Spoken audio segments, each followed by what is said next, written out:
For today's video guys, magluluto tayo ng bagoong na may sili.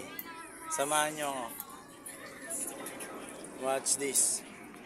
Ang una kong ginawa guys ay nag-prepare muna ako ng mga nag-iwa ko ng mga likado.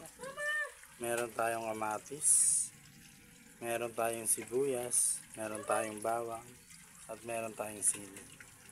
Ngayon gigisa natin yan. Meron tayo, at ang uli, meron tayong alamang bagoong. Ayan. Siyempre guys, pinainit muna natin ang kawali. Nung uminit na ang kawali, nilagyan natin ng oil.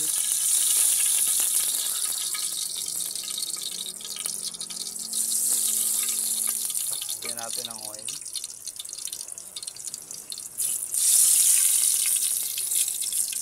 And then nilalagay natin ang garlic.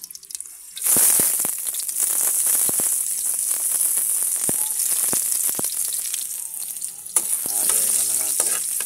Then susunod natin yung onion. Then halo. The next is pag nag-brown na siya, antayin muna natin mag-brown. And then sunod natin yung kamatis.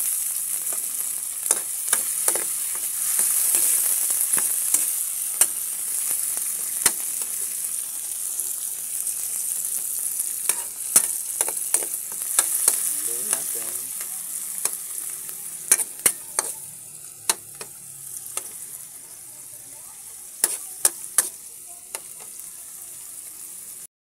Sunod natin yung sili. Ayan. Haluin muna natin sila hanggang sa maging brown. Sunod na natin ang alamang bagoong. Ayan. Ayan, haluin natin.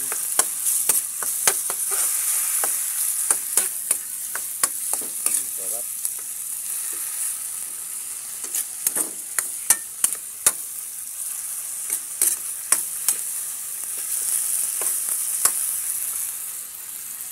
Medyo matagal magluto nito.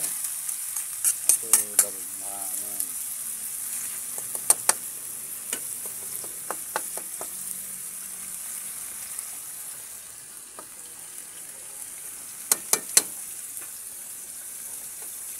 Mag-aantay tayo ng mga 5 minutes.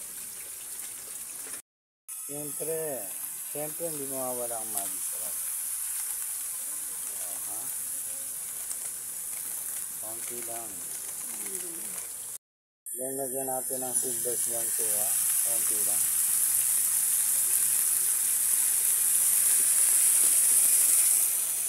Then lalagyan natin ng ano ba ito?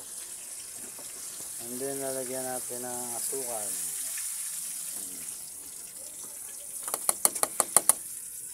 Asukal. Ito na yung asukal.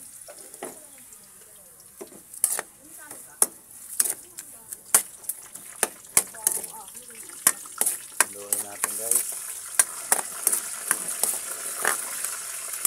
Ayan na guys, nagba-brown na siya.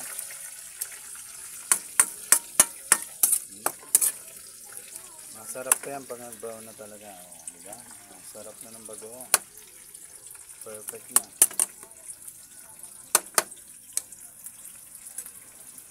Ayan na guys. So,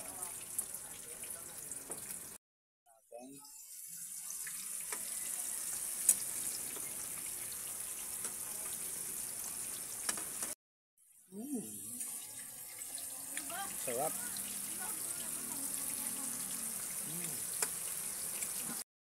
At eto na guys, natapos na ang ating bagoong. Special bagoong. Salamat guys. Salamat sa inyo. Support nyo ang aking page. Thank you, Boy Tagig TV.